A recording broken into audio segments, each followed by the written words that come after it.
rolled up his sleeves as the summer heat pressed down on the military recruitment office in downtown Phoenix. At 22, he had decided to join the Army after 2 years of jumping between construction jobs and community college classes that never seemed to lead anywhere. His girlfriend Sarah had broken up with him 3 months ago, saying he needed to find direction in his life. Maybe she was right. The recruitment office buzzed with activity.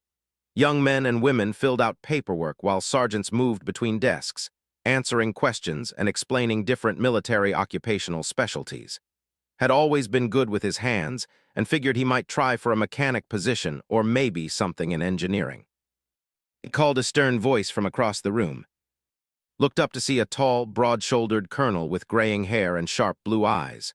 The man's uniform was pristine, every crease perfect, every medal positioned exactly where it should be.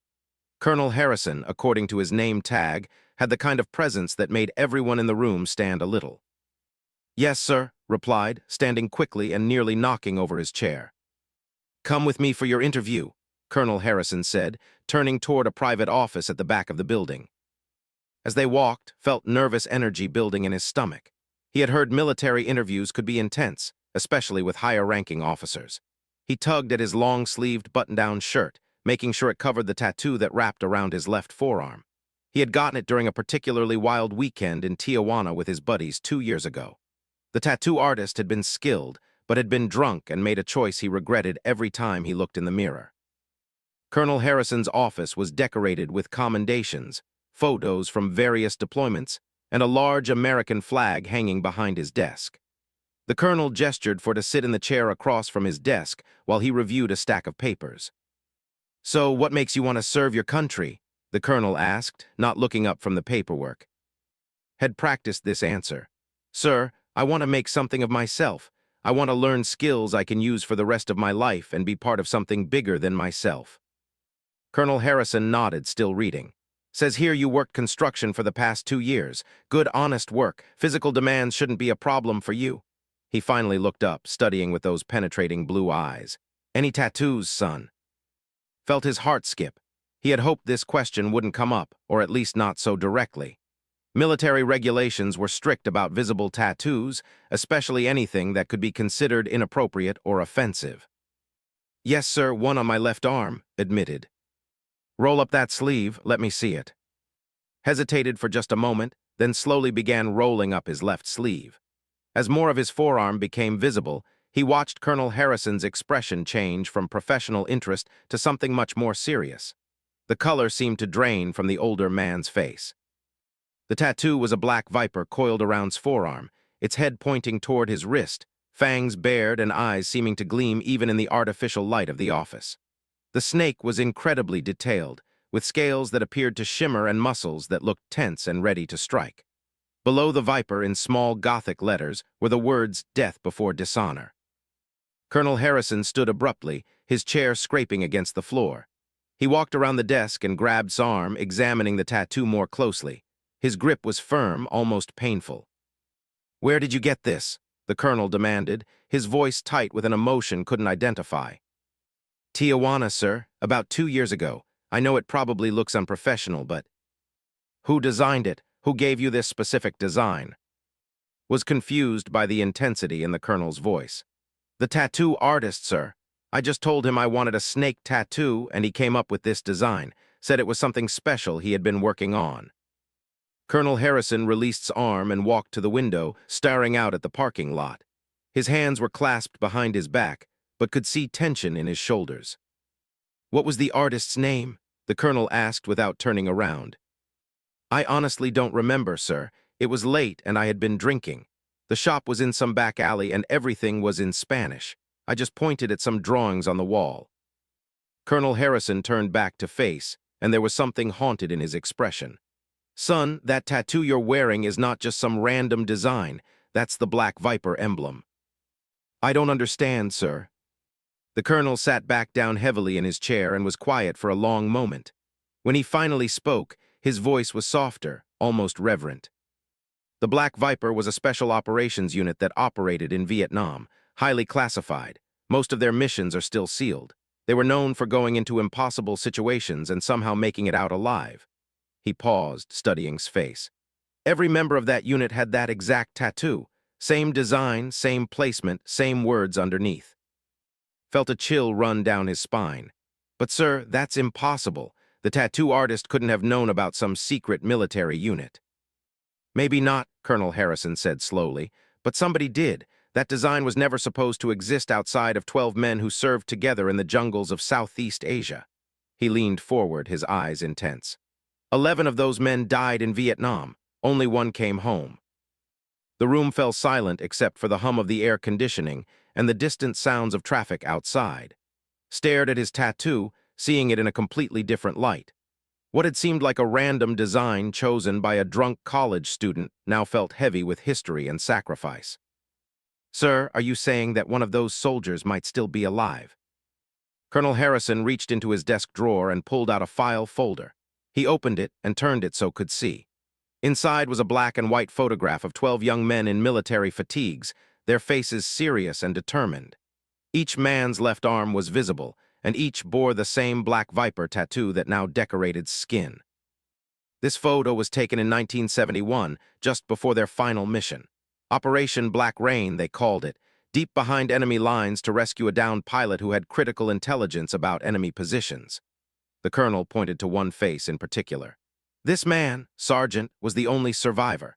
He spent 3 days carrying wounded teammates through enemy territory before reaching friendly lines.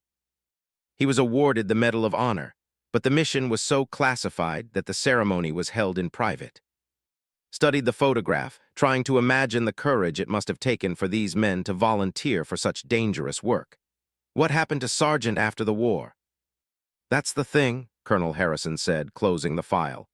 Disappeared after his discharge. Some say he suffered from what we now know as PTSD. Others think he couldn't handle being the only survivor. His family lost contact with him in the early 1980s. He could be anywhere or he could be dead. The colonel stood and walked to a bookshelf, pulling down a thick volume about Vietnam War special operations. He flipped through several pages before finding what he was looking for. Here, he said, placing the book on the desk. This is the only publicly available information about the Black Viper unit, and it doesn't mention much. Most of what I know comes from classified briefings and old-timers who served with them in different capacities. Read the brief entry about Operation Black Rain and the Black Viper unit. The description was clinical and didn't capture the human cost of what these men had endured.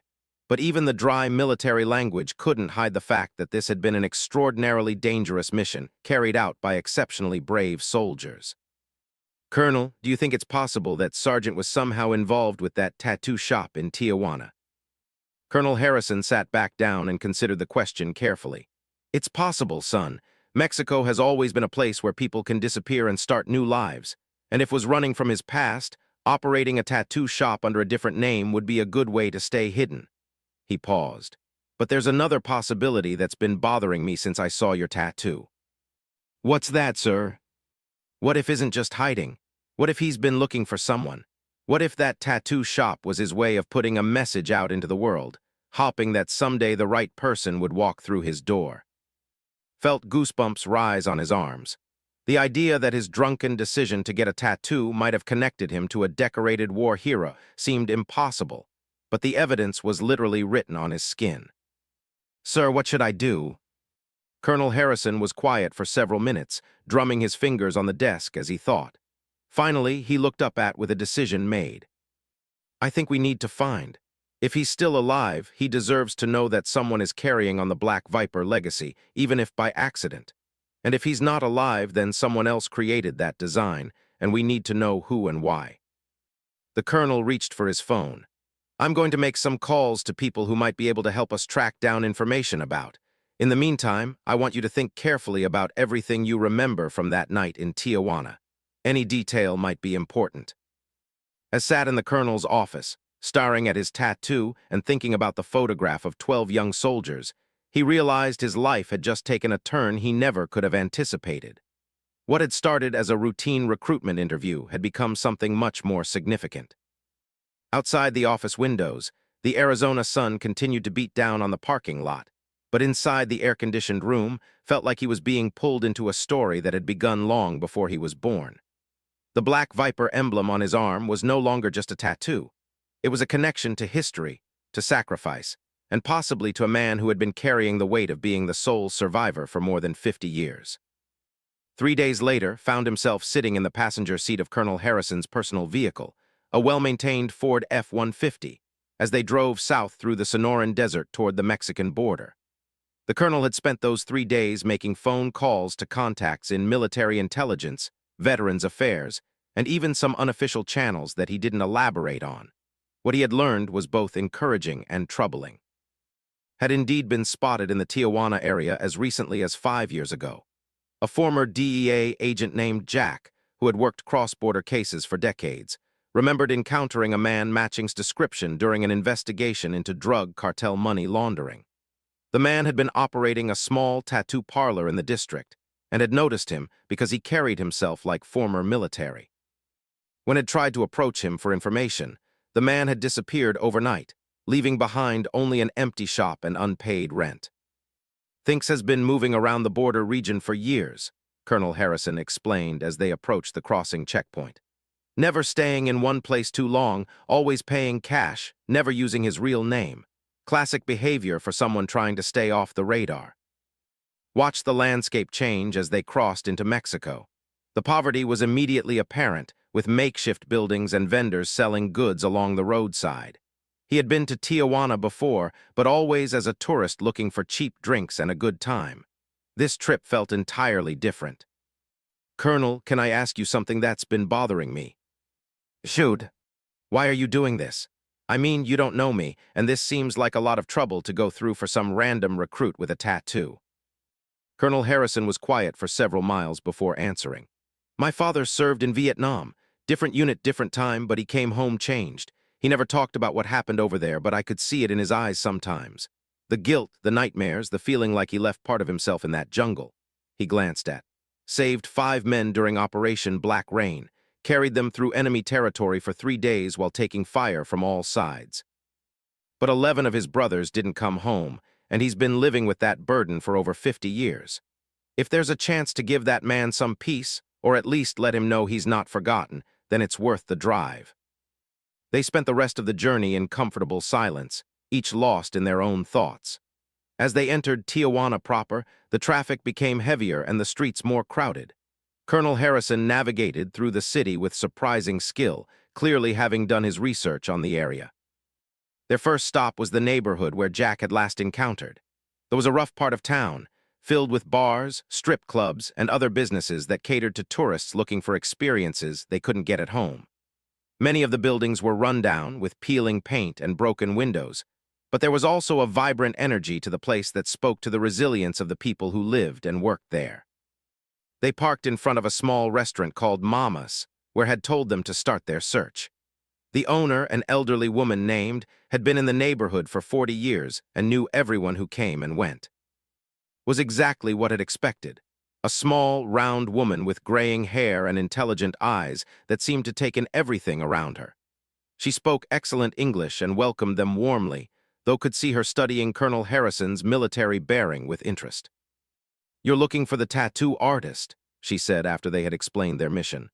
"I remember him. Very quiet man, very sad eyes. He rented the shop next to my nephew's auto repair place for about 2 years." "Do you know where he went when he left?" Colonel Harrison asked. Shook her head. "He never talked much about personal things, but I remember he always paid his rent early and never caused trouble. The children in the neighborhood liked him because he would draw pictures for them sometimes. Not tattoos, just regular pictures of animals and flowers." She led them outside and pointed to a narrow building squeezed between the auto repair shop and a pharmacy. The windows were now covered with newspaper, and a "For Rent" sign hung crookedly from the door. "He left behind some equipment," continued. "The landlord kept it in case came back, but that was 5 years ago. I think it's still in storage somewhere." Felt his heart rate increase. Equipment from his tattoo shop might contain clues about where he had gone, or at least provide more evidence that this was indeed the same man who had served with the Black Viper unit. After an hour of negotiations and a substantial cash payment, the landlord, a heavy-set man named Carlos, agreed to let them look through the stored equipment. He led them to a warehouse on the outskirts of the city where several rooms contained the belongings of former tenants who had abandoned their leases. The room containing possessions was small and dusty, filled with cardboard boxes and a few pieces of furniture. Most of the boxes contained tattoo equipment: needles, ink, stencils, and a well-maintained tattoo machine that looked like it had been used professionally for many years. But it was the last box they opened that made both and Colonel Harrison stop breathing. Inside were dozens of sketches and drawings, all depicting the Black Viper emblem in various styles and sizes. Some were exact replicas of the tattoo carried, while others were artistic variations that maintained the essential elements: the coiled snake, the fangs, the intense eyes, and always the words "death before dishonor" beneath. At the bottom of the box was a photograph, creased and faded with age. It showed the same 12 soldiers from Colonel Harrison's file, but this print was different. Someone had drawn small X marks over the faces of 11 of the men. Only one face remained unmarked: Sergeant. Beneath the photograph was a letter, written in Spanish in careful handwriting. His high school Spanish wasn't good enough to translate it completely, but he could make out enough words to understand the general meaning. It was addressed to me's, my lost brothers. "Colonel, I think we need to get this letter translated," said, his voice shaking slightly. They found a translator at the local university, a young professor named Doctor who specialized in military history. When they showed her the letter and explained their situation, she agreed to help immediately. Doctor read through the letter slowly, her expression growing more serious with each sentence. When she finished, she looked up at them with tears in her eyes. "This is a letter from to his fallen comrades," she said softly. "He writes about carrying their memory with him every day, about feeling responsible for their deaths even though he knows logically that he did everything he could to save them. He talks about the nightmares, about waking up in the middle of the night calling their names." She paused to compose herself before continuing. "But the important part is at the end. He writes that he has been creating these tattoos as a way to keep their memory alive, hoping that someday someone would wear the emblem who could help him find peace. He says he knows it's foolish, but every time someone gets the Black Viper tattoo, he imagines that his brother's spirits live on through that person." Colonel Harrison and exchanged glances. The weight of what they had discovered was almost overwhelming. Wasn't just wearing a random tattoo. He was carrying the hopes and memories of a decorated veteran who had been searching for a way to honor his fallen comrades for more than 50 years. "Does the letter say anything about where he might have gone?" Colonel Harrison asked. Doctor scanned through the letter again. "He mentions a place where he feels close to his brothers, somewhere quiet where he can remember them without the noise of the city. He writes about mountains and clean air and a small church where he lights candles for them every Sunday." After some discussion with local residents and further research, they narrowed down the possibilities to several small mountain towns within a few hours' drive of Tijuana. These were places where a man could live quietly, pay cash for everything, and attend weekly services without attracting attention. The most promising lead came from Father Carlos Martinez, a priest who ran a small mission church in the town of Valley, about 90 miles southeast of Tijuana. When they called him and described, Father Martinez was quiet for a long moment before admitting that a man matching that description had been attending services at his church for the past 3 years. "He calls himself Santos," the priest said. "Very devout, very generous with donations despite clearly not having much money. He always sits in the back pew and lights 12 candles after every service.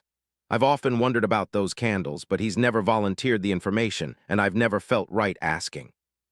Father Martinez agreed to meet with them the following day. As they drove back to their hotel in Tijuana, found himself thinking about the letter and what it must have been like for to carry the weight of survivor's guilt for so many years. The tattoo on his arm felt different now, heavier somehow, as if it carried the weight of those 12 candles lit every Sunday in memory of fallen brothers. That night, lying in his hotel bed and listening to the sounds of the city outside his window, stared at his Black Viper tattoo in the dim light and tried to imagine what tomorrow would bring. They were close to finding, but neither he nor Colonel Harrison had talked about what they would actually say to the man when they found him. What do you say to a war hero who has been carrying impossible guilt for 50 years? How do you tell him that his hope of keeping his brother's memory alive had worked, even if not in the way he had imagined? And what would think when he saw his carefully crafted emblem on the arm of a young man who had gotten it during a drunken night out with friends? fell asleep with these questions swirling through his mind, unaware that in a small mountain town 90 miles away, an elderly man with sad eyes was lighting 12 candles in a quiet church and whispering the names of friends who had died long ago in a jungle on the other side of the world. The mountain road to valley wound through terrain that reminded of Arizona, with rocky outcroppings and hardy vegetation that seemed determined to thrive despite the harsh conditions. As they climbed higher, the air grew cooler and cleaner, just as had described in his letter. Colonel Harrison drove carefully, both men quiet as they considered what lay ahead. The town of Valley was smaller than had expected, with perhaps 200 residents living in modest homes scattered around a central plaza dominated by a simple white church with a red tile roof. Children played in the dusty streets, while their mothers hung laundry and chatted with neighbors. It was the kind of place where everyone knew everyone else's business, but also where secrets could be kept if necessary. Father Carlos Martinez was waiting for them at the church, a man in his 60s with kind eyes and calloused hands that spoke of a lifetime of hard work. He embraced them both warmly, as was customary in Mexican culture, but could see concern in his expression. "Santos is a good man," the priest said as he led them into the cool interior of the church. "Whatever you believe he has done, I hope you will remember that he has found peace here. He helps maintain the church grounds, assists elderly parishioners with repairs to their homes, and has never caused any trouble." "Father, we're not here to cause problems for," Colonel Harrison assured him. "We believe he's a decorated veteran who has been carrying a heavy burden for many years. We may be able to help him find some peace." The priest studied Colonel Harrison's face carefully, seeming to weigh whether to trust him. "Lives in a small house about 2 kilometers up the mountain road. He grows vegetables and keeps a few chickens. Very simple life. But I should warn you, he does not like unexpected visitors. He becomes very nervous around strangers." They thanked Father Martinez and drove slowly up the winding mountain road, passing small farms and scattered houses until they reached a modest adobe home surrounded by a carefully tended garden. Chickens pecked at the ground near a small coop, and rows of tomatoes, peppers, and corn stretched across a terraced plot of land. It was exactly the kind of place where a man could live quietly and remember his past without interference. An elderly man emerged from behind the house, carrying a bucket of water for the chickens. He was thin but still strong-looking, with gray hair and weathered skin that spoke of years spent outdoors. When he saw their vehicle, he stopped moving and watched them with the alertness of someone who had learned to be careful about strangers. Felt his heart pounding as Colonel Harrison parked the truck, and they both got out slowly, keeping their hands visible and making no sudden movements. The man they assumed to be had the bearing of someone who had been a soldier, with straight posture and eyes that automatically assessed potential threats. "Santos," Colonel Harrison called out in a respectful tone. The man nodded cautiously but didn't move closer. "Ease, what do you want?" "My name is Colonel Harrison, United States Army. We'd like to talk with you about the Black Viper unit." The effect of those words was immediate and dramatic. Drop the bucket of water, which hit the ground with a metallic clang that sent the chickens scattering. His face went pale, and for a moment thought the old man might collapse.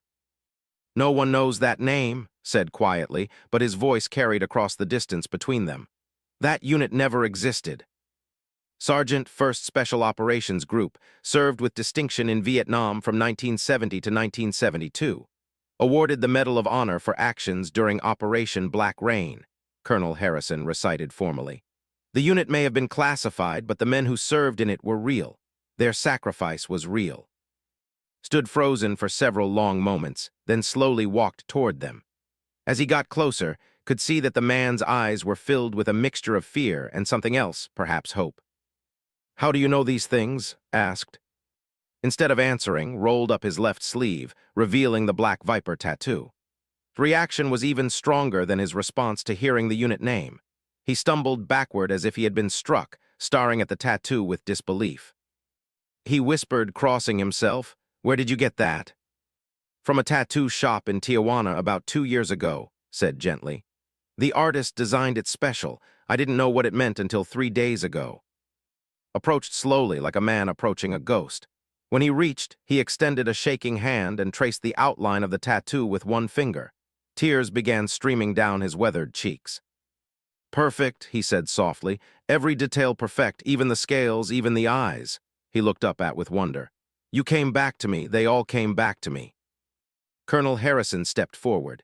We know about Operation Black Rain. We know about your brothers who didn't come home. We found your letter and your sketches. At the mention of the letter, his composure broke completely.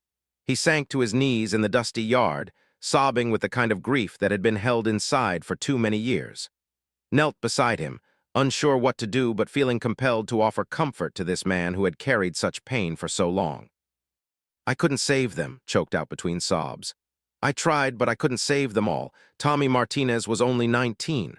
Bobby had a baby daughter he never got to meet. Jim was supposed to get married when he came home. I carried them for 3 days, but they died anyway. They all died, and I lived. Colonel Harrison knelt on the other side. You saved 5 men, Sergeant. 5 families got their sons back because of your courage. The mission was a success because of your actions. But 7 died because I wasn't strong enough, fast enough, good enough to save them too. No, said firmly, surprising himself with the strength in his voice. 7 died because war is hell and sometimes good men die despite everyone's best efforts. But their memory lived on because you made sure it did. Every person who got that tattoo, every time someone asked about the Black Viper emblem, their story was being told. They helped to his feet and supported him as he walked to a simple wooden bench under a large mesquite tree. For the next hour, told them the full story of Operation Black Rain. He spoke about his teammates, describing each man's personality, his dreams, his family back home. He talked about the mission itself, the firefight that had pinned them down for 2 days, and the agonizing decision to leave the dead behind in order to save the wounded. I see their faces every night, said as the afternoon sun began to set behind the mountains. I hear their voices calling to me. For 50 years, I have been trying to find a way to honor them, to make sure they are not forgotten. Looked down at his tattoo, seeing it once again through completely different eyes. They're not forgotten. Every time I look at this tattoo, I'll think about them. I'll tell their story to my children and their memory will live on. Colonel Harrison reached into his jacket and pulled out the file folder he had brought from his office. I have something I think you should see. Inside the folder were not just the photographs and documents about the Black Viper unit, but also newer materials that Colonel Harrison had gathered during his research. Letters of commendation for service, documentation of the Medal of Honor ceremony, and most importantly, testimonials from the 5 men whose lives he had saved during Operation Black Rain. These men went on to have families, careers, full lives because of what you did, Colonel Harrison explained. John became a teacher and influenced thousands of students. David started a construction company that employed hundreds of people. Pete became a police officer and saved countless lives during his career. They all had children, and because you brought them home. Read through the documents with trembling hands, learning for the first time about the lives that had flourished because of his actions. The men he had saved had all tried to find him over the years, but his determination to remain hidden had made contact impossible. John asked me to tell you that he thinks about you every day, Colonel Harrison continued. He said that every time he sees his children, and he thanks God for Sergeant who carried him to safety when he couldn't walk anymore. As the sun set over the mountains of Valley, 3 men sat on a wooden bench and talked about brotherhood, sacrifice, and the weight of survival. Learned that his guilt, while understandable, had blinded him to the positive impact of his actions. Learned that sometimes the most important journeys begin with seemingly random decisions, and that carrying someone else's story can be both a privilege and a responsibility. What happens now? Asked as darkness began to fall. That's up to you, Colonel Harrison replied. But I know some people who would very much like to meet you again if you're ready for that. Was quiet for a long time, looking up at the stars that were beginning to appear in the clear mountain sky. Finally, he turned to and smiled, the first genuine smile either of them had seen from him. You know, I have been alone for so long that I had forgotten what it feels like to have brothers again. But looking at that tattoo, listening to you talk about honoring their memory, I think maybe it's time to stop hiding. 3 months later, stood in dress uniform in the Pentagon, watching as was publicly recognized for his service to the country. The 5 men whose lives he had saved were all in attendance, along with their families. When saw them for the first time in 50 years, there were no dry eyes in the room. The Black Viper tattoo on his arm had become something he wore with immense pride. He had enlisted in the army and requested assignment to a unit that specialized in search and rescue operations, inspired by his example of never leaving a brother behind. During his basic training, he told the story of Operation Black Rain to anyone who would listen, ensuring that the memory of those 12 brave men would continue to live on. Returned to Valley, but he was no longer alone. The children of the men he had saved began visiting him regularly, bringing their own children to meet the man who had saved their grandfather or father. The small mountain town became a gathering place where the Black Viper legacy was celebrated rather than mourned. And every Sunday still lit 12 candles in the small white church. But now, instead of being symbols of guilt and loss, they had become symbols of memory, honor, and the unbreakable bonds between brothers who had served together in a distant war. The names he whispered were no longer spoken in anguish, but in gratitude for having known such brave men and for finally finding peace with his role as their survivor. The tattoo that had begun as a drunken mistake had become a bridge across time, connecting a young man seeking direction with a war hero who needed to know that his brother's sacrifice had not been forgotten. In the end, it proved that sometimes the most meaningful connections in life come from the most unexpected places, and that the stories we carry on our skin can be more powerful than we ever imagine.